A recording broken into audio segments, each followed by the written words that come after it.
오늘은 이제 마태복음이 전하는 복음 그 6번째 시간입니다. 오늘 본문 말씀을 들어가기 전에 우리가 먼저 기억해야 될 것이 있습니다. 그것은 바로 오늘 본문 말씀이 앞서 3장 말씀과 이어지고 있다는 것이죠. 여러분 오늘 4장 1절 말씀의 시작은요, 그때에라는 단어로 시작됩니다. 헬라어로 또테라는 단어인데요, 이것은 과거나 미래나 있었던 그 사건과 오늘 본문 말씀이 그 연속성상에 있다라는 것입니다. 쉽게 말해서 앞에 그 3장과 이 4장이 이어지고 있다는 것이죠. 3장 말씀에 어떤 말씀이 있었습니까? 예수님께서 세례 요한으로부터 세례를 받으셨죠. 처음 듣는 이야기입니까? 아니죠. 지난주 얘기인데, 그래서 세례를 받으셨습니다. 근데 세례는 어떤 의미가 있댔습니까? 죽음과 삶의 의미가 있댔죠. 즉 세례를 받는다는 것은 우리가 우리 스스로를 장사 치르는 것입니다. 예수님을 믿는다는 것은요, 우리 자신을 죽이는 일입니다. 어떤 우리 자신을 죽이는 것이죠? 죄를 향하여 살아가던 나의 옛사람이 죽는 시간입니다. 그리고요, 다시 살아나는 것이죠. 어떤 사람으로요? 하나님의 거룩과 의를 위하여 살아가는, 예수 생명으로 살아가는 새 사람으로 다시 태어나는 시간입니다.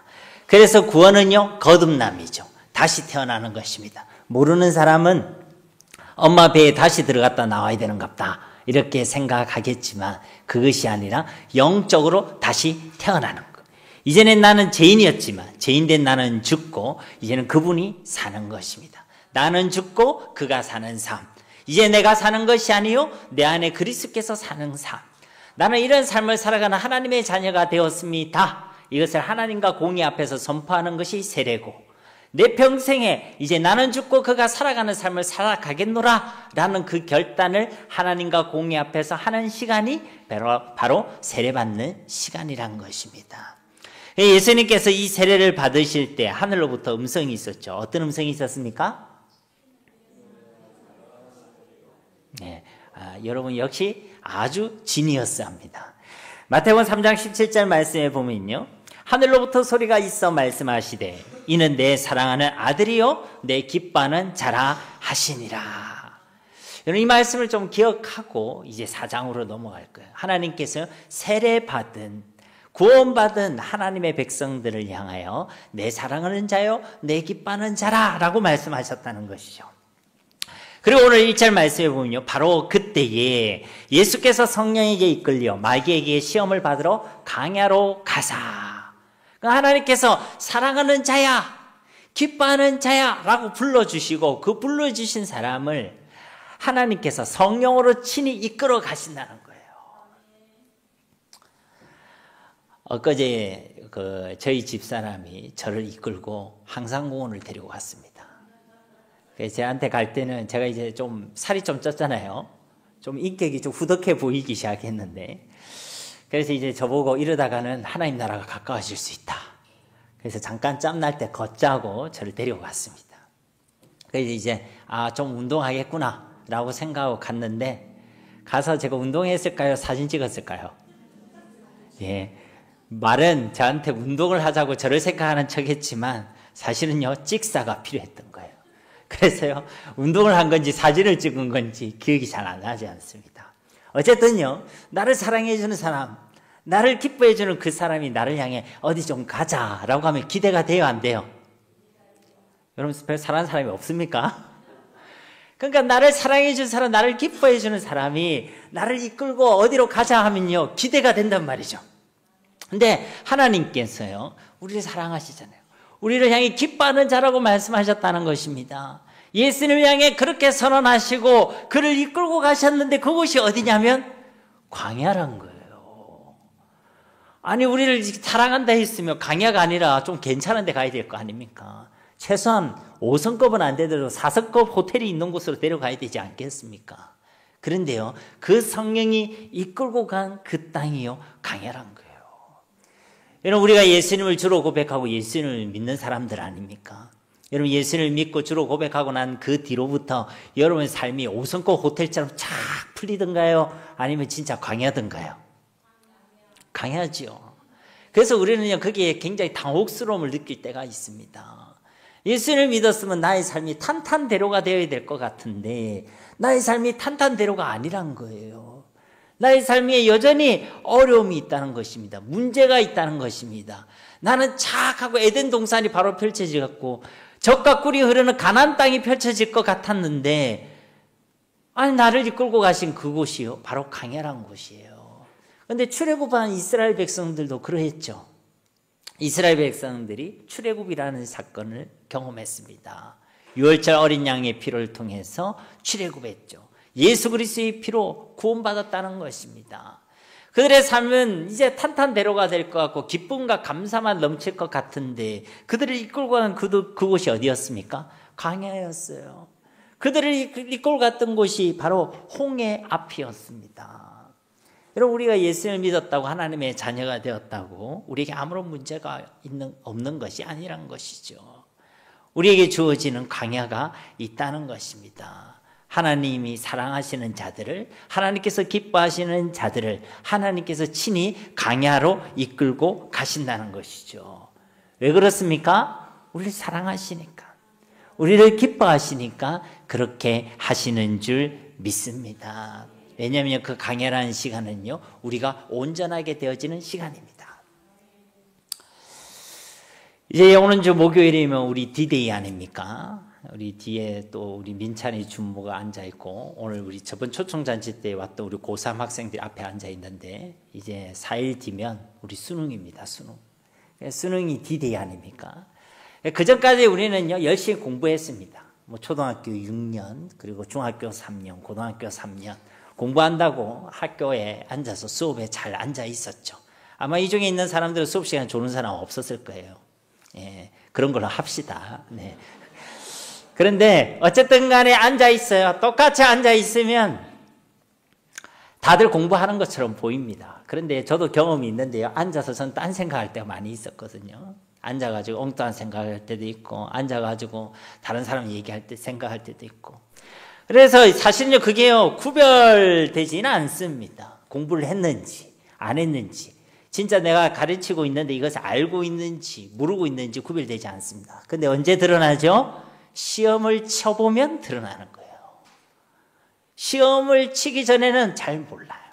근데 이게 우리의 믿음과 신앙도 똑같습니다. 여러분 다 이래 앉아 있잖아요. 넥타이 매고 오늘 안 하던 화장도 하고 평소에 안 입는 말끔한 옷도 입고 눈곱도 떼고 예배 시간에 앉아 있습니다. 깨꼬리와 같은 목소리로 찬양도 하죠. 기도할 때 아멘이라고 합니다. 그리고 말씀 드릴 때 샛별 같은 두 눈으로 초롱초롱 저를 쳐다봅니다. 근데 믿는지 안 믿는지 잘 몰라요. 진짜 하나님을 경외하는지 하나님을 사랑하는지 잘 모릅니다. 언제 드러나죠? 시험의 시간에 광야의 땅에서 그것이 드러나게 되는 줄 믿습니다. 그래서 광야라는 시간이 필요해요. 공부할 때는 시험이라는 시간 너무 싫죠. 저는 한 번도 시험을 치는 시간을 좋아해 본 적이 없습니다. 시험 치는 시간만 다가오면 막 너무 스트레스가 되더라고요. 그래도 공부하려고 하는 학생들은 스트레스가 되는 거고 공부 안 하려고 하는 학생은 시험이 오든 말든 상관이 없는 것이죠. 너무 공감하지 말고 친구들아. 그러니까 이 시험이라는 시간은 우리를 불편케 하고 분명 우리의 마음을 어렵게 하는 것이 틀림없습니다. 그런데도요 이 시험이라는 시간이 필요합니다. 그래야지만 우리의 믿음이 진짜인지 가짜인지 내가 믿고 있는지 안 믿고 있는지를 알게 된다는 것이에요. 그리고 그것이 드러나야지 보완을 합니다. 아 내가 모르고 있구나. 내가 안 믿고 있구나. 사실은 내가 경외하지 않고 있구나. 그것을 알게 된다는 거예요. 그래야지만 다시 하나님께로 나아가게 되는 것입니다. 다시 말씀을 펴보게 된다는 것이죠. 다시 하나님께 기도하게 된다는 것입니다. 그러니까 이 시험이라는 시간은요 우리를 온전하게 하기 위해서 또 우리에게 복을 주시기 위해서 하나님께서 주시는 은혜의 방편인 줄 믿습니다. 창세기 22장에도 보면요 아브라함에게 시험이 주어졌죠. 누구를 바쳐라 그랬습니까? 아들을 바쳐라 했죠. 아들을. 다행히 아내를 바쳐라 했으면 바쳤을 수도 있습니다. 여러분도 안 그렇습니까? 아들을 바쳐라 딸을 바쳐라 하면 힘들 건데 남편을 바쳐라 하면 압니다. 그러니까 사실 아들을 바쳐라는 이 시험은요 너무나도 저도 아들만 셋이지만 저는 이런 시험 안 주셨으면 좋겠습니다. 저는 감당이 안 될 것 같습니다. 그런데요, 이 아들을 바치라는 이 시험에 이 아브라함이 순종하죠. 그리고 나서요, 하나님께서 놀라운 복을 약속하십니다. 창세기 22장 17절 18절 말씀에 보면요, 내가 네게 큰 복을 주고 네 씨가 크게 번성하여 하늘의 별과 같고 바닷가의 모래와 같게 하리니 내 씨가 그 대적의 성문을 차지하리라. 또 내 씨로 말미암아 천하 만민이 복을 받으리니 이는 네가 나의 말을 준행하였음이니라 하셨다 하니라. 아멘. 그러니까 그 시험의 시간을 통해 시험을 통과한 이 아브라함에게 하나님께서 놀라운 복, 그리스도와 천하 만민이 복을 얻게 되는 그 놀라운 약속의 말씀을 주고 계신다는 것입니다. 그러니까 시험의 시간은요, 우리에게 복이 되는 시간이라는 거예요.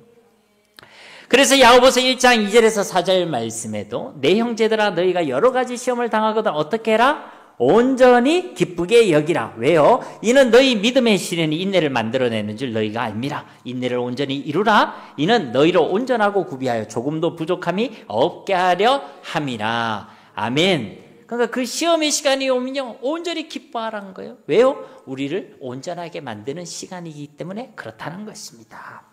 이처럼 우리는 강야 같은 이 세상에서요, 여러 가지 시험들을 당합니다. 그것이 자녀의 시험이 됐던, 자녀에 대한 시험이 됐던, 건강에 대한 시험이 됐던, 배우자에 대한 시험이 됐던, 경제 문제에 대한 시험이 되었던, 우리 여러 가지 시험을 당한다는 것이죠. 그 시험의 의미를요, 하나하나 살펴볼 수는 없겠지만, 오늘 말씀은요, 우리가 만나는 그 시험의 본질적인 내용을요, 3가지로 말씀해 주고 있습니다. 우리가 당하고 있는 그 모든 시험들이 우리를 시험하는 그 시험의 본질을요, 3가지로 정리하고 있다는 것입니다. 결론적으로 그 3가지의 내용은 뭐냐면, 첫째는 강야를 살아가는 우리에게 정말로 하나님이 필요한가? 하나님을 믿는 그 믿음과 신앙이 우리에게 필요한가? 그것을 질문하고 있다는 것입니다. 두 번째는요, 그렇다면 그 하나님과 그의 말씀은 정말로 신뢰할 만한가? 하나님의 말씀에 대한 신뢰를 시험한다는 것이죠. 믿음을 시험한다는 것입니다. 세 번째는 진짜 우리는 하나님을 위해서만 살아가야 하는가? 우리의 삶의 목적을 시험한다는 것입니다. 하나님을 믿는 그 신앙이 우리에게 필요한가? 필요하다면 우리 그 하나님과 그 하나님의 말씀을 정말로 믿을 만한가? 그러면 우리가 이제 그 믿음을 가졌다면 우리의 삶의 목적은 진짜 무엇인가? 이 3가지가 시험의 본질이라는 거예요. 그리고 강야 땅에서 이런 시험 가운데 이런 질문 앞에서 하나님은요, 온전한 마음, 온전한 믿음을 고백하기를 소원하시는 줄 믿습니다. 신명기 8장 2절 말씀, 우리 잘 아는 말씀이죠. 네 하나님 여호와께서 이 40년 동안에 네게 강야길을 걷게 하신 것을 기억하라. 이는 너를 낮추시며 너를 시험하사 네 마음이 어떠한지 그 명령을 지키는지 지키지 않는지 알려 하심이라. 아멘. 우리의 마음을 물어보신다는 거예요. 우리가 좀 전에도 사도신경 고백했잖아요. 나는 전능하신 하나님 천지의 창조주를 믿습니다. 아멘이십니까? 근데 삶에 갔을 때는요, 하나님 전능하신 믿지 않는다. 그게 깡이란 거예요. 어려움과 시험이 왔는데 하나님의 전능하심을 믿지 못한다. 그게 꽝이라는 것입니다. 우리의 삶 가운데 우리의 마음을 물어보시고 우리 입술의 믿음의 고백을 하나님께서 기대하신다는 것이죠. 그래서 우리에게 시험을 주신다는 것입니다. 오늘 이 3가지 시험과 이 질문에 대해서 우리 모두가 분명한 믿음과 신앙을 고백할 수 있게 되기를 예수님의 이름으로 간절히 축복합니다. 자, 첫 번째 시험의 내용은요, 2절과 3절 말씀에 있죠. 40일을 밤낮으로 금식한 후에 줄이신지라. 시험하는 자가 예수께 나와서 이르되 네가 만일 하나님의 아들이었든 명하여 이 돌들로 떡덩이가 되게 하라. 그러니까 이 시험의 본질, 이 질문의 본질을요, 우리가 바르게 이해할 필요가 있습니다. 얼핏 보면 이 시험의 내용은 40일간 예수님이 굶으셨으니까, 굶주리셨으니까 이 돌들을 떡덩이로 변하게 해서 어서 당신의 그 굶주린 배를 채우십시오. 이런 질문과 요구로 보일 수 있습니다. 그죠? 말씀만 보면 그렇죠. 그러면 예수님 뭐라고 대답하면 되겠습니까? 그렇게 하겠다. 아니면 그렇지 안 하겠다. Yes or no. 그것만 대답하면 된다는 것이죠. 근데 4절을 보십시오. 예수님 뭐라고 대답하시냐면 예수께서 대답하여 이르시되 기록되었으되 사람이 떡으로만 살 것이 아니요 하나님의 입으로부터 나오는 모든 말씀으로 살 것이라 하였느니라 하시니. 이 예수님의 대답은요, 신명기 8장 3절 말씀을 지금 인용하고 있는 것입니다. 8장 3절 말씀에 보면 너를 낮추시며 너를 줄이게 하시며 또 너도 알지 못하며 내 조상들도 알지 못하던 만나를 네게 먹이신 것은 사람이 떡으로만 사는 것이 아니요 여호와의 입에서 나오는 모든 말씀으로 사는 줄을 네가 알게 하려 하심이니라. 아멘. 그러니까 이 말씀을 가지고 예수님이 대답하셨대요. 근데 이 예수님의 말씀을 보시면 예수님께서 이 질문을, 이 마귀의 질문을 지금 뭐라고 이해하는지를 우리가 알 수 있죠. 마귀는 이 돌들로 떡덩이가 되게 하라라고 했는데 예수님은 사람이 살아가는 것은으로 대답하고 있습니다. 즉요, 여기서 말하는 이 사람은 하나님의 아들, 하나님의 백성들을 얘기하는 것이죠. 마귀가 보면 네가 하나님의 아들이거든 이라고 이야기하고 있잖아요. 그러니까 이 마귀의 질문을 예수님께서 뭐라고 이해하시냐면 사람이 이 땅을 살아가는데 무엇이 필요하냐? 이 질문으로 지금 이해하고 있다는 것입니다. 진짜 하나님의 자녀가 이 땅을 무엇으로 살아가느냐? 그 질문으로 이 예수님께서 이해하고 계신다는 거죠. 살다는 단순히 이 돌들로 떡덩이가 되게 하라 했지만은 그 질문의 의도를 예수님께서 정확히 간파하고 있다는 것이죠. 그리고 그 시험의 내용은 무엇입니까? 진짜 이 세상을 살아가는데 우리에게 필요한 것이 무엇이냐? 하나님이 필요하냐? 하나님의 은혜가 필요하냐? 하나님의 말씀이 필요하냐? 그것을 우리에게 도전하고 있다는 것입니다. 사실은 하나님보다는 세상의 떡이 더 필요한 거 아니냐? 하나님이 아니라 지금 세상의 떡이 더 급한 것이 아니냐? 그렇게 유혹하고 있다는 것이죠. 여러분 어떻게 생각하십니까? 하나님이 급합니까? 돈이 급합니까? 하나님이 급합니까? 건강이 급합니까? 하나님이 급합니까? 세상이 급합니까? 여러분 뭐가 급하세요? 뭐가 필요하다고 생각하세요? 지금 마귀는요 그것을 우리에게 도전하고 있다는 것이죠. 이 시험에 대해서 예수님께서는요 사람이 떡으로만 살아가는 것이 아니고 하나님의 입으로부터 나오는 모든 말씀으로 살 것이라. 이 예수님의 답변을 정리하자면 우리는 세상의 떡으로 살아가는 자들이 아니란 거예요. 그거는 예수님 안 믿는 사람들도 세상의 떡으로 살아가고 있습니다. 그런데 우리가 하나님의 자녀이거든. 하나님의 백성이 맞다면, 하나님의 자녀가 맞다면, 그리스도인이 맞다면 우리는 세상의 떡으로만 살아가서는 안 된다라고 말씀하는 것이죠. 우리는 하나님의 백성으로서 하나님의 말씀으로 살아간다라고 고백해야 될 줄로 믿습니다. 정말로 하나님이 필요한가라는 그 질문 앞에서 이 강렬한 땅에서 우리는 하나님이 필요합니다. 하나님의 말씀이 우리에게 있어야 합니다. 하나님 없이는 안 됩니다. 그것을 고백할 수 있어야 한다는 것입니다. 사랑하는 성도님 여러분, 강렬한 환경 속에서요 우리는 배고픔과 굶주림이라는 그 상황을 경험할 수 있습니다. 강렬한 것은요 살기 좋은 땅이 아니에요. 먹을 것이 없습니다. 마실 것도 없고 입을 것도 구하기 힘듭니다. 살기가 척박한 땅입니다.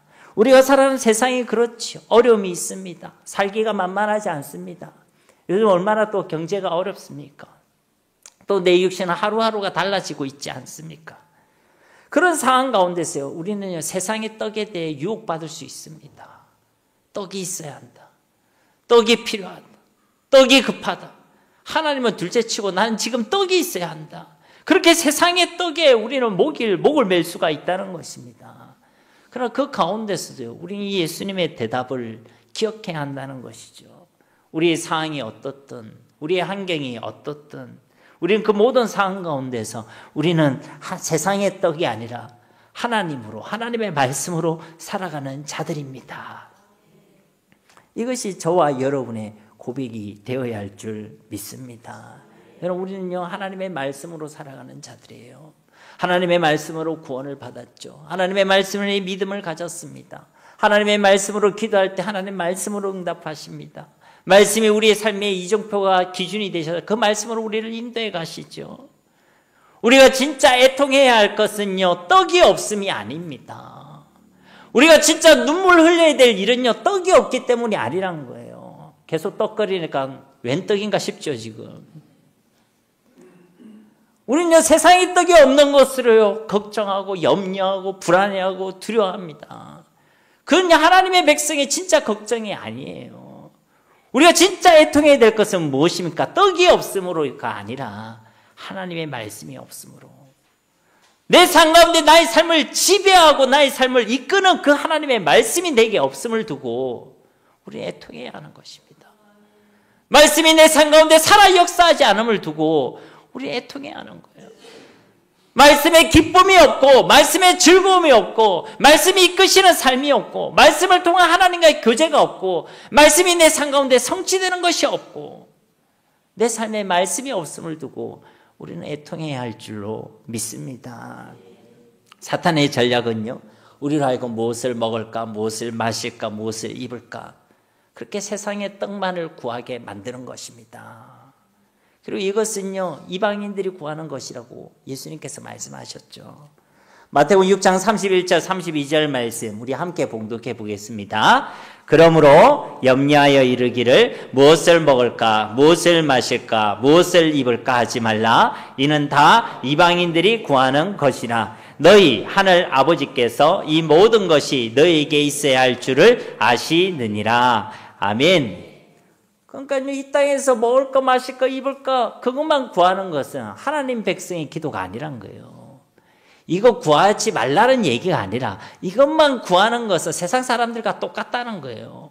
우리는 뭘 구해야 됩니까? 먼저는 하나님의 나라와 하나님의 의를 구해야 될 줄 믿습니다. 세상의 떡이 아니라 하나님의 나라를 구하고 세상의 떡이 아니라 하나님의 의 그리스도를 구하고 세상의 떡이 아니라 하나님의 말씀을 구하는 자들 바로 그들이 하나님의 백성들인 줄 믿습니다.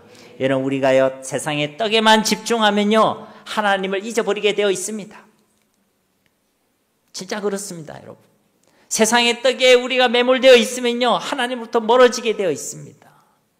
세상의 떡이 필요하죠. 그런데 그게 내 마음을 빼앗겨 버리면요 하나님도 필요 없다고 생각합니다. 처음엔요 한방 만든 데가 따끔거리죠. 그 뒤로는요 따끔거리지도 않아요. 그러면서 점점 멀어집니다.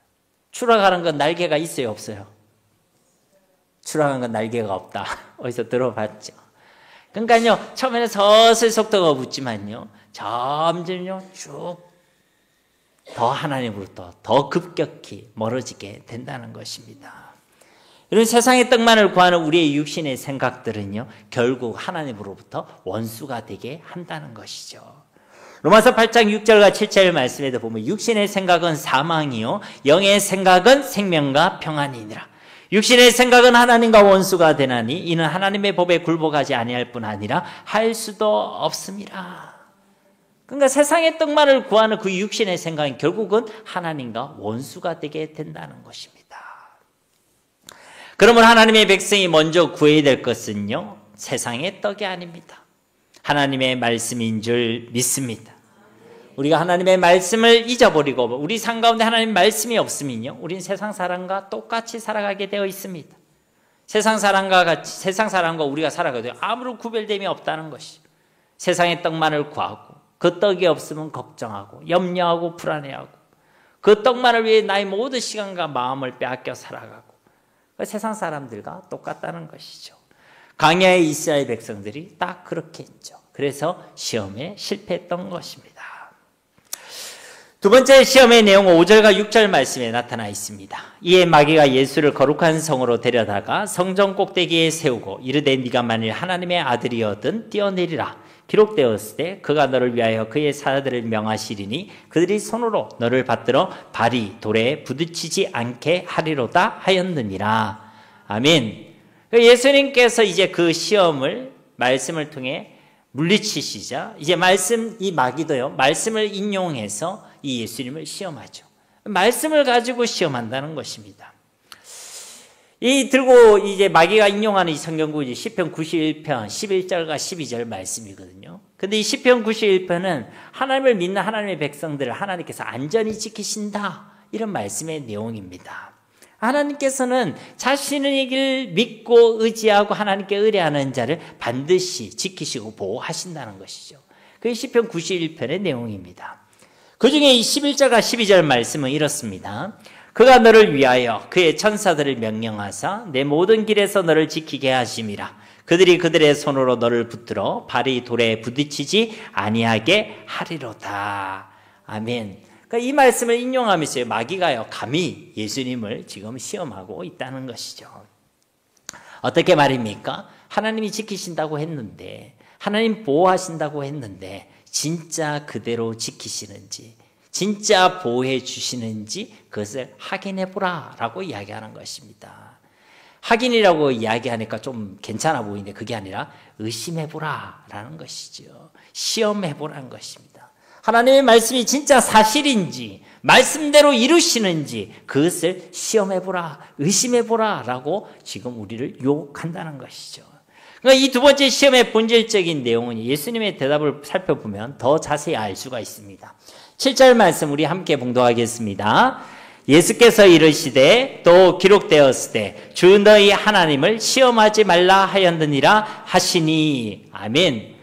이 예수님의 대답은 신명기 6장 16절 말씀을 지금 인용하고 계시는 것이죠. 신명기 6장 16절 말씀은요, 너희가 마사에서 시험한 것 같이 너희의 하나님 여호와를 시험하지 말고. 그러니까 너희 하나님을 시험하지 말라라고 했는데 이 말씀의 배경이요, 마사에서 이스라엘 백성이 시험한 사건을 지금 그 배경으로 하고 있다는 것입니다. 마사에서 이스라엘 백성들이 하나님을 어떻게 시험했습니까? 그 배경이 이제 출애굽기 17장에 나오거든요. 출애굽기 17장 1절에서 7절 말씀에 보면요, 이스라엘 백성들이 이제 신강야를 거쳐서 르비딤이라는 곳에 도착하게 됐죠. 그리고 그곳에서요, 도착해 보니까 물이 없는 거예요, 물이. 그 물이 없는 그것을 통해서요, 하나님을 향해 원망과 불평의 말을 막 쏟아내고 있는 것입니다. 그 물이 없으니까요, 그들이 이제 하나님을 향해, 모세를 향해 뭐라고 얘기하냐면, 물 내놔라! 우리 마실 물이 없다. 우리를 애굽에서 구해놓고는 이제 여기서 목말라 죽이게 만드냐라고 그렇게 원망과 불평과 불신앙의 말을 쏟아냈다는 것입니다. 마치 우리도 우리를 구원해놓고는, 하나님 왜 우리를 구원해놓고는 왜 우리에게 이렇게 하십니까? 우리를 구원해놓고는 왜 우리에게 안 주십니까? 우리를 구원해놓으시고는 왜 우리에게 고난을 주시고 문제를 주시고 왜 이런 무책임하십니까? 이런 의심과 원망과 불평의 말을 쏟아내는 것과 같은 의미에서 지금 이야기한다는 것이죠. 놀랍게도 이 출애굽기 17장 앞에 보면요, 출애굽기 15장에 보면 또 물에 대한 사건이 있었습니다. 그때는요, 마라의 썸물이 있었죠. 그 썸물이 단물로 변하게 되는, 그래서 하나님께서 물을 공급해 주는 기적을 이미 한번 경험했다는 것이죠. 그런데도 이들은요, 이와 같은 불만과 불평, 원망과 불신의 말을 또 쏟아내고 있다는 것입니다. 하나님의 은혜, 하나님의 능력을 이미 경험했음에도 불구하고 지금 내게 마실 것이 없다고, 지금 내게 먹을 것이 없다고 원망과 불평의 말을 쏟아내고 있다는 것입니다. 이들의 시험은 표면적으로 볼 때는 무엇을 마실까에 대한 염려와 불신에 대한 내용이지만 이 사건에 대해서 출애굽기 17장 7절에는 그 본질을 명확하게 설명하고 있죠. 17장 7절 말씀에 그가 그곳 이름을 마사 또는 무리바라 불렀으니 이는 이스라엘 자손이 다투었으며 또한 그들이 여호와를 시험하여 이르기를 여호와께서 우리 중에 계신가 안 계신가 하였음이더라. 그러니까 이 시험의 질문의 내용은 사실은요, 하나님에 대한 불신인 것이죠. 하나님이 우리 중에 계시느냐 안 계시냐 그것을 의심해보라는 것입니다. 여러분, 이스라엘 백성들은요, 그들 가운데 지금 뭐가 있냐면요, 구름기둥과 불기둥이 있습니다. 낮에 구름기둥 잘 보일까요, 안 보일까요? 잘 보이죠? 밤에 불기둥 잘 보일까요, 안 보일까요? 예, 군대에 가면요, 담뱃불도요, 이제 야간 훈련을 할 때 보면 기도 비닉을 유지해라고 하는 말이 있습니다. 좀 어려운 말일 수 있는데, 그래서요, 거기 때는 담뱃불도 보이면 안 됩니다. 왜냐하면 이 담뱃불이요, 저 멀리 2km 밖에서도 분별된다고 해요. 그래서요, 괜히 군인들이 폼 잡는 게 아니고 여기에 위장크림 바르죠. 위장크림 왜 바릅니까? 달빛에 이 기름기가 반사돼서 위치가 노출될까봐 그것을 방지하기 위해서 위장크림을 바르는 것입니다. 제가 좀 알죠? 그러니까요, 우리가 세상 가운데서 이 밤에요, 불기둥은요, 너무나도 잘 보이죠. 근데 그 구름기둥과 불기둥이 의미하고 있는 것이 무엇입니까? 성령의 임재, 하나님의 임재. 하나님이 우리 가운데 함께 계신다. 하나님이 우리를 이끌고 인도하고 계신다. 여러분, 그게 구름기둥과 불기둥의 의미, 구름기둥과 불기둥의 의미라는 것이죠. 그런데 놀랍게도요, 이들은 지금 무엇을 시험합니까? 하나님 우리 가운데 계신가 안 계신가를 의심하고 있다는 것입니다. 무엇 때문에요? 자신들이 지금 직면하고 있는 목마름의 문제 때문에, 물이 없음에 대한 문제 때문에, 먹을 것 마실 것에 대한 그 현실적인 문제 때문에요. 구름기둥이 있음에도 불구하고, 불기둥이 있음에도 불구하고 그들의 눈에는 그게 보이지 않는 거예요. 왜요? 현실적인 문제 때문에. 저와 여러분이 예수님을 믿었다는 것은 성령 하나님이 우리와 함께 계시는 일인 줄 믿습니다. 구름기둥, 불기둥 따위가 아니라 성령 하나님이 아예 우리와 함께 계신다는 것이죠. 임마누엘의 축복으로 우리를 하나님의 성전으로 삼아주신 줄 믿습니다. 근데 왜 보이지 않느냐? 왜 들리지 않느냐? 현실의 문제 속에 우리 눈이 가려져 있는 거예요. 먹을 거, 입을 거, 마실 거. 그걸 없으면, 그것의 없음으로 인해서 보지 못하는 것입니다. 하나님이 계시는데, 하나님 지금도 일하고 계시는데, 하나님은 나의 삶을 이끌고 계시고 인도하고 계시는데 그걸 보지 못한다는 거예요. 마귀는요, 우리에게 주어진 그 현실의 문제를 통해 그렇게 우리에게 의심을 가져주는 것입니다. 하나님과 그의 약속의 말씀을 의심하라. 의심하라. 그리고 우리는 대부분의 경우에 넘어가는 것이죠. 하나님이 함께 계셔도 모릅니다. 하나님의 이 성경 66권을 통해서 우리가 얼마나 사랑의 약속을, 축복의 약속을, 언약의 약속을, 하나님이 그 능력의 약속을 주고 계셔도요, 들리지 않습니다. 그래서 현실 가운데 매몰려 있는 거예요. 우리가 이 이스라엘 백성처럼 우리도 똑같이 얘기하는 거죠. 물내놔라. 우리를 굶어 죽이게 만들려고 그러냐. 우리의 삶을 책임져라. 구원해놓고 왜 이리 무책임하냐. 우리도 그렇게 할 수 있다는 것입니다. 여러분, 우리 하나님은 정말 미쁘신 하나님, 믿을 만한 하나님이신 줄 믿습니다. 이 질문에 대해서 예수님께서 뭐라 말씀하십니까? 또 기록되었을 때 주 너희 하나님을 시험하지 말라. 하나님과 하나님의 말씀을 의심하는 그 행위와 불신앙을 이제 중단하라. 그만하라. 의심하지 말라. 시험하지 말라. 그렇게 말씀하고 계시는 줄 믿습니다. 저와 여러분이 들어야 될 주님의 음성인 줄 믿습니다. 근데 이 이스라엘 백성은요, 갈증에 목이 마르자, 그들 앞에 물이 없자 그들을 인도하시는 하나님에 대하여 이런 의구심과 불신을 품었다는 것이죠. 진짜 하나님이 우리 가운데 계신가 안 계신가 의심했다는 것입니다. 이거는요, 고민했다는 게 아니에요. 계신지 안 계신지 잘 모르겠다 이런 고민하는 게 아니라 의심했다는 거예요. 불신했다는 것입니다.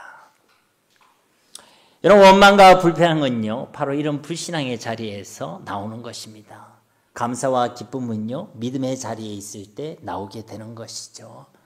여러분들이 기뻐하고 감사하고 있다면 여러분은 믿음의 자리에 있는 것입니다. 만약 여러분이 원망하고 불평하고 있다면 여러분 불신앙의 자리에 있는 것이죠. 우리는 어디에 있는지를 우린 진단해 볼 필요가 있다는 것입니다. 주 너희 하나님을 시험하지 말라. 더 이상 하나님과 그의 약속의 말씀을 의심하지 말라는 이 주님의 대답, 이 주님의 말씀을 항상 기억하는 저와 여러분이 되어야 할 줄 믿습니다. 이런 시험 가운데 여러분 믿음을 고백하고 싶습니까? 아니면 불신앙을 고백하고 싶습니까? 그걸 질문이라고 하십니까, 목사님? 그렇죠. 믿음을 고백하고 싶습니다. 그런데 우리의 믿음이 너무 연약하죠. 그래서 우리에게 필요한 게 뭐냐면 기도입니다. 기도. 마가복음 9장 24절 말씀에 곧 그 아이의 아버지가 소리질러 이르되 내가 믿나이다. 나의 믿음 없는 것을 도와주소서 하더라. 아멘. 시험의 날에 우리에게 필요한 것은요, 하나님의 도우심인 줄 믿습니다. 여러분, 우리가 믿음을 고백하는 거예요. 우리 실력으로 되어지는 것이 아닙니다. 우리 실력으로 되어지는 게 아니에요. 오늘 우리 김인순 권사님이 저기 간장님을 모시고 오셨는데, 저 간장님께서는 학기도 간장님이시래요. 그러니까 까불면 안 됩니다. 그러니까요, 이제 어떤 사람이요, 뭔가 나한테 악한 행동을 하려고 할 때, 이 합기도를 하신 분은요, 그를 제압할 수 있는 능력이 있죠. 굉장히 무섭거든요. 뭔가 딱 제압할 수 있는 능력이 있어요. 그건요, 자기의 실력입니다.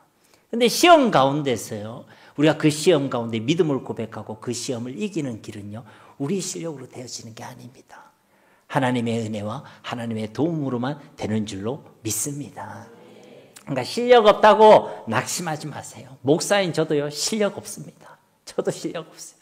하나님이 도움 주시면 이길 수 있는 것이고, 하나님이 도움이 필요 없다고 생각한다면 우리는 판판이 깨어지고 실패할 수밖에 없는 인생이 바로 저와 여러분의 인생인 줄 믿습니다.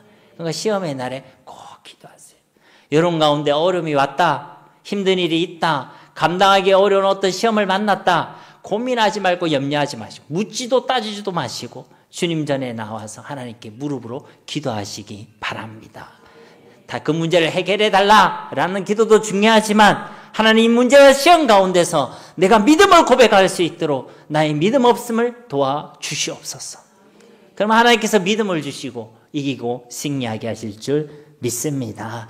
우리 하나님의 백성은 믿음으로 살아가는 자들인 줄 믿습니다. 로마서 1장 17절 말씀에도 복음에는 하나님의 의가 나타나서 믿음으로 믿음에 이르게 하나니 기록된 바 오직 의인은 뭐로 말미암아 산다고요? 믿음으로 말미암아 살리라 같으니라. 아멘. 세 번째 시험의 내용은 8절과 9절 말씀에 있습니다. 마귀가 또 그를 데리고 지극히 높은 산으로 가서 천하만국과 그 영광을 보여 이르되 만일 네게 엎드려 경배하면 이 모든 것을 네게 주리라. 세 번째 시험의 내용은요, 이 시험 자체의 말씀을 보면요, 그 의미가 잘 드러나 있죠. 천하만국과 그 영광, 그 세상과 세상의 부귀와 영광을 위하여 살아가라 라고 우리를 종용한다는 것입니다. 그리고 그를 위해 경배의 대상을 바꾸라는 것이죠. 인생의 주인의 자리를 바꾸라는 것입니다. 예수님의 대답을 보면요, 그 의미가 더 분명하죠. 10절 말씀에 이에 예수께서 말씀하시되 사탄아 물러가라. 기록되었으되 주 너희 하나님께 경배하고 다만 그를 섬기라 하였느니라. 아멘. 이 세 번째 시험의 내용의 본질은요, 우리가 정말 하나님만을 경외해야 하는가? 우리의 삶의 목적이 정말 하나님이셔야 되는가? 그에 대해서 우리를 시험한다는 것입니다. 하나님이 아니라 세상 부귀를 삶의 목적으로 삼으라는 것이죠. 이 땅에 있는 많은 사람들이 세상의 부와 번영과 부귀와 명예 그리고 지위와 권력을 위해서 살아갑니다. 그것을 위해 살아가라는 것이죠. 그리고 그를 위해서요, 이제 경배의 대상, 우리 인생의 주인을 바꾸라는 것입니다. 이 시험에 대해서 예수님께서는 분명히 선포하시죠. 사탄아 물러가라. 기록되었으되 주 너희 하나님께 경배하고 다만 그만을 섬기라. 그러니까 하나님만을 경배라고 분명하게 말씀하셨다는 것입니다. 우리 신앙과 우리의 삶의 유일한 목적이 바로 하나님이시라는 것이죠. 여러분, 이것을요, 하나님께서는 정말로 기뻐하시는 줄 믿습니다. 우리에게 주신 10가지 계명, 10계명의 내용도 보면요, 그 첫 번째, 두 번째 계명이 무엇입니까? 출애굽기 20장 3절과 4절 말씀에 보면 너는 나 외에는 다른 신들을 네게 두지 말라. 너를 위하여 새긴 우상을 만들지 말고 또 위로 하늘에 있는 것이나 아래로 땅에 있는 것이나 땅 아래 물속에 있는 것에 어떤 형상도 만들지 말며. 그러니까 예수님께 하나님께 주신 이 계명의 핵심 뭐냐요? 다만 하나님만을 섬기라는 거예요. 하나님만을 경외하라는 것입니다. 하나님 외에 다른 것을 우리 마음에 두지 말라는 것이죠. 우리가 결혼 생활하는데 내 배우자가 땀만 품고 있으면 되겠어요? 안 되겠어요? 그런 사람은 그냥 뭐 궁뎅이를 막 들고 때려야 되겠죠, 그죠? 그러면 안 되죠. 우리가 하나님을 신앙하는 그 일에도요, 우리 마음에 땀맘이 있으면 안 되는 줄 믿습니다. 땀만 품으면 안 돼요. 하나님의 온전한 마음을 가지고 있어야 한다는 것이죠. 예수님께서 말씀하신 첫 번째 계명도 무엇입니까? 하나님을 사랑하라. 하나님을 사랑하라. 마태복음 22장 37절 38절에 뭡니까? 예수께서 이르실 때 내 마음을 다하고 목숨을 다하고 뜻을 다하여 주 너희 하나님을 사랑하라 하셨으니 이것이 크고 첫째 되는 계명이다. 이 고백을 하나님께서는 소원하시고 기뻐하신다는 것이죠. 그런데요, 사탄은 이 고백을요 너무나도 싫어합니다. 사탄은 우리에게 다른 삶의 목적이 있다고 얘기합니다. 다른 것에 삶의 목적을 두라고 얘기합니다. 오직 하나님만을 위하여 살아가겠노라 라는 우리의 고백과 그 결단에 대해서요, 사탄은요 자꾸만 유혹한다는 것이죠. 뭘 하나님을 위해서만 살아가냐, 너를 위해 살아가라. 하나님의 영광을 위해서 뭘 살아가냐, 너의 잘됨을 위해서 살아가라. 뭘 네가 하나님을 경외하냐, 차라리 네가 주인이 되라. 네 인생의 주인은 네가 되라. 이것이요 사탄의 유혹인 것입니다. 여러분, 경배라는 것은요 그것의 최고의 가치를 두는 거예요. 즉 하나님을 경배한다는 것은요 하나님께 최고의 가치를 두는 일인 줄 믿습니다. 근데 사탄은요 이 성경적인 가치관을 자꾸만 흔들고 그리고 유혹한다는 것이죠. 하나님이 아니라 세상의 가치를 두도록 살아가게 한다는 것입니다. 하나님이 아니라 세상의 부와 번영, 부귀영화에 삶의 목적을 두라고 우리를 종용한다는 것입니다. 여기 이스라엘, 출애굽한 이스라엘 백성이요 다 넘어갔죠. 신명기 8장에 보면요 미리 가나안 땅에 들어가기 전에 이 이스라엘 백성 향해 경고하고 있습니다. 11절 말씀에 보면 내가 오늘 네게 명하는 여호와의 명령과 법도와 규례를 지키지 아니하고 내 하나님 여호와를 잊어버리지 않도록 상갈지라. 가나안 땅에 들어가기 전에 뭐라고 경고하시냐면 여호와 하나님을 잊지 말라라고 경고합니다. 그 이유가 뭐냐면요 12절부터 14절 말씀에 보면 네가 먹어서 배부르고 아름다운 집을 짓고 거주하게 되며 또 네 소와 양이 번성하며 네 은금이 증식되며 네 소유가 다 풍부하게 될 때 네 마음이 교만하여 네 하나님 여호와를 잊어버릴까 염려하노라. 그 약속의 땅에 들어가면 이제 강의 땅에서 벗어나서 풍성해져요, 안 풍성해져요? 풍성해지죠. 그래서 이제 약속의 땅에 들어가면 살만해진다는 거예요. 이제 배가 부르다는 겁니다. 등 따시고 배부르고. 그러면 하나님을 찾는다는 거예요, 안 찾는다는 거예요? 더 안 찾게 된다는 거예요. 이제 아름다운 집을 지어 거주하게 된 거예요. 이제는 이파리 짓고 뭐 종려나무 가지고 이런 거 가지고 텐트 치고 지내던 사람들이 이제 아름다운 집을 지어 거주하게 되고, 이제는 재물이 차곡차곡 쌓이고, 돈이 집에 차곡차곡 쌓이면 좋아요, 안 좋아요? 여러분 집에 하나님 주시는 물질이 차곡차곡 쌓이기를 주님의 이름으로 축복합니다. 이때만 아멘 크게 하시는데. 그런데 그렇게 맛을 보고 나니까 결국 그들이 무엇을 잊어버린다고요? 하나님을 잊어버린다는 거예요. 하나님을 잊어버린다는 거예요. 살만하면 더 하나님을 기억하고 감사해야 되는데, 살만하면요 하나님을 잊어버리는 게 우리 인생의 본질이라는 거예요. 그래 우리에게는 하나님의 은혜가 필요한 줄 믿습니다. 그래서 그것을요 미리 경고하셨어요. 너희들이 가나안 땅에 들어가면 이렇게 될 건데, 그래서 너희가 나를 잊어버릴 건데 잊지 말라. 그랬더니 이스라엘 백성이 안 잊었죠. 아멘 할까봐 제가 긴장했는데 다 잊어먹었어. 다 까먹었어. 알면서도 잊어버리고 알면서도 하나님 말씀대로 살아내지 못했다는 것입니다. 그래서요 하나님이란 삶의 목적과 신앙의 대상을 잃어버리게 되었다는 것입니다. 사랑하는 성도님 여러분, 우리의 삶의 목적은요 세상이 아닙니다. 우리의 삶의 목적은요 나의 잘됨도 아닙니다.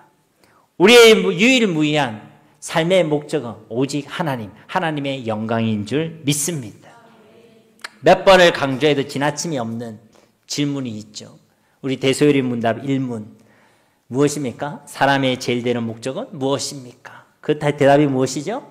사람의 제일 되는 목적은 하나님을 영화롭게 하는 것과 그를 영원토록 즐거워하는 것입니다. 여러분 이것이요 우리가 잊지 말아야 될 우리 인생의 목적임을 꼭 기억하시기 바랍니다. 고린도전서 10장 31절에도 그런즉 너희가 먹든지 마시든지 무엇을 하든지 무엇을 위하여 하라? 다 하나님의 영광을 위하여 하라. 여러분 세상과 하나님을 함께 섬기는 거 듣기 좋은 말이지 사실은 불신앙이고 우상숭배입니다. 우리는 하나님만을 섬기는 자들이에요. 마태복음 6장 24절에도 한 사람이 두 주인을 섬기지 못할 것이니 혹 이를 미워하고 저를 사랑하거나 혹 이를 중히 여기고 저를 경히 여김이라. 너희가 하나님과 재물을 겸하여 섬기지 못하느니라. 아멘. 그러니까 우리는요 오직 하나님만을 섬겨야 될 줄 믿습니다. 우리의 삶의 목적은요 오직 하나님이시라는 것이죠. 말씀을 맺도록 하겠습니다. 이 땅을 살아가는 우리 모두에게는요 시험이 있습니다. 없었으면 좋겠지만 시험이 있습니다. 그런데 그 시험은요 우리를 사랑해서 우리를 기뻐하셔서 우리에게 주시는 시험들입니다. 그 시험에는요 세 가지 본질적인 질문이 포함되어 있습니다. 첫 번째 질문이 무엇이었습니까? 강야를 살아가는 우리에게 정말로 믿음이 필요한가? 하나님이 필요한가? 여러분은 예수 믿는 일이 필요합니까? 안 필요합니까? 필요하죠. 근데 아직도 예수를 모르는 사람은 굳이 내가 예수님 믿어야 되는가? 굳이 내가 하나님을 믿어야 되는가? 그게 대해서 다 의심하고 있다는 것입니다. 사탄은 하나님이 필요 없다고, 하나님보다는요 세상의 떡이 더 필요하다고 얘기합니다. 하나님보다는 돈이 더 좋고, 하나님보다는 집이 더 좋고, 하나님보다는 차가 더 좋고, 세상의 떡이 더 필요하다고 이야기한다는 것이죠. 그런 시험 가운데 우리는 분명히 고백해야 한다는 것입니다. 하나님의 백성들은 세상의 떡으로 살아가는 자들이 아니다. 우리는 하나님의 말씀으로, 하나님으로 살아가는 자들이다. 이것이 저와 여러분의 고백이 되어야 할 줄 믿습니다. 두 번째 사탄의 시험과 질문은요, 그럼 그 하나님의 말씀과 그 하나님은 정말로 믿을 만한가? 강야 같은 이 세상 가운데 우리도 많은 문제를 만납니다. 목마름, 배고픔, 어려움, 그리고 육신의 질과 같은 아픔들, 그 문제들 속에서요 우리는 자꾸만 하나님과 그의 말씀을 의심하게 되어 있다는 것이죠. 그 가운데 우리는 주님의 대답을 기억해야 하는 것입니다. 의심하지 말라, 시험하지 말라, 주 너희 하나님을 시험하지 말라는 이 주님의 음성을 들어야 할 줄 믿습니다. 믿음이 부족하니 믿음을 구하시기 바랍니다. 세 번째 시험을 통하여 사탄은요 우리의 삶의 목적과 우리의 경배의 대상을 바꿀 것을 종용합니다. 하나님이 아니라 세상의 부와 세상의 영화를 위하여 살아가라고 우리를 유혹한다는 것이죠. 하나님의 영광을 위해서가 아니라 자기의 영광을 위하여, 하나님 나라의 잘됨이 아니라 자기의 잘됨을 위하여 살아가라고 그렇게 우리를 유혹한다는 것입니다. 그때 우리는 타협하면 안 됩니다. 그렇지, 타협하면 안 돼요. 예수님 같이 선포해야 되는 것이죠. 예수님의 이름으로 명하니 사탄아 물러가라. 그리고 저 여호수아의 고백과 같이 나와 나의 가정은 오직 하나님만을 경배하고 다만 하나님만을 섬기겠다. 이것이 우리의 결단과 우리의 신앙의 고백이 되어야 할 줄 믿습니다. 그러면요 하나님께서 우리에게 모든 것을 다 더하여 주십니다. 11절 말씀에 이에 마귀는 예수를 떠나고 천사들이 나와서 수종 듣느니라. 예수님이요 그 모든 시험을 이겼다는 것입니다. 그리고 이기고 나니까 어떻습니까? 굶주린 가운데 있던 그 예수님에게 천사가 와서 그를 수종들죠. 마귀의 시험은 뭐라 했습니까? 높은 곳에 뛰어내리면 천사가 받쳐줄 거라 했는데 그 시험을 따르지 않고도, 시험 당하지 않고도 예수님께서는 하나님의 지키심과 돌보심을 경험할 수 있었다는 것입니다. 우리가 하나님을 누리는 일은요 하나님의 말씀에 순종해 시험의 이김 가운데 주어지는 줄 믿습니다. 그러므로 오늘 이 말씀을 꼭 기억하시고 우리 역시도 이 땅에서 만나는 여러 가지 시험들 가운데서 우리의 마음을 물어보시는 그 주님을 향하여 분명한 믿음과 신뢰를 고백할 수 있는 우리 모두가 다 되시기를 예수님의 이름으로 간절히 축원드립니다. 우리 이 시간 말씀을 기억하시면서 함께 기도하기를 원합니다. 주님, 우리도 여러 가지 시험을 만나게 되는데 그 시험 속에서 이기고 승리하게 하옵소서. 세상의 떡이 아니라 주의 말씀으로 살아감을 선포하게 하시고 하나님이 없어도 된다는 이 사탄의 시험 가운데 주님 없이는 살아갈 수 없음을 고백하게 하시고 현실의 문제 가운데서도 믿음을 더해달라고 하나님 우리의 믿음을 붙들어달라고 강구하시고 또한 이 시험 가운데서 흔들리지 않는 믿음, 삶의 목적을 바꾸라는 세상의 유혹 가운데서도 흔들리지 않는 신앙을 고백하게 하옵소서. 우리 합심으로 이 시간 기도하겠습니다. 살아계신 아버지 하나님 감사합니다. 우리가 살아가는 이 세상, 강야 같은 이 세상에 우리에게도 여러 가지 시험이 있음을 고백하게 됩니다. 주님, 이 시험 가운데 하나님 우리가 반드시 기억할 것은 하나님이 우리를 사랑하신다는 것, 하나님이 우리를 기뻐하셔서 하나님 이 길로 우리를 인도해 주셨다는 것을 우리가 잊지 아니하길 원합니다. 이 시험의 시간에 우리를 온전케 하시고 우리에게 복 주시기를 원하시는 하나님의 통례요 하나님의 기임을 우리가 기억하게 하옵소서. 하나님보다 세상의 떡을 구하라는 이 시험의 세상 가운데서 하나님의 백성들이 살아가는 것은 세상의 떡이 아니라 하나님의 말씀으로 살아감을 선포하게 하여 주시옵소서. 하나님이 없어도 된다는 이 사탄의 유혹 앞에서 주님 없이는 살아갈 수 없음을 고백하게 하여 주시옵소서. 현실의 문제 때문에 하나님과 그의 말씀을 의심하지 않게 하옵소서. 배고픔과 목마름으로 인하여 주님을 향하여 원망과 불평과 불신앙의 말을 쏟아내지 않게 하옵소서. 흔들리지 않는 믿음을 견지하게 하옵소서. 우리 믿음 없음을 불쌍히 여겨주시고 우리의 믿음을 도와주시옵소서. 우리의 삶의 목적을 바꾸는 그 시험 앞에서도 흔들림이 없게 하옵소서. 세상과 또 세상의 부와 번영과 하나님 물질을 위하여 살아가는 사탄의 유혹 앞에서도 오직 하나님만을 경외하겠다고, 주님을 위하여 살아가겠다고, 하나님만이 우리 인생의 주인이시라고 고백할 수 있는 믿음이 우리 가운데 있게 하사 그 믿음으로 모든 시험을 이기고 세상을 승리하며 하나님께 기쁨이 되어지는 우리 세계를 위해 모든 가족이 되어질 수 있도록 주님 축복하여 주시옵소서. 우리 가운데 역사실 주님을 기대하며 예수님의 이름으로 간절히 기도드립니다.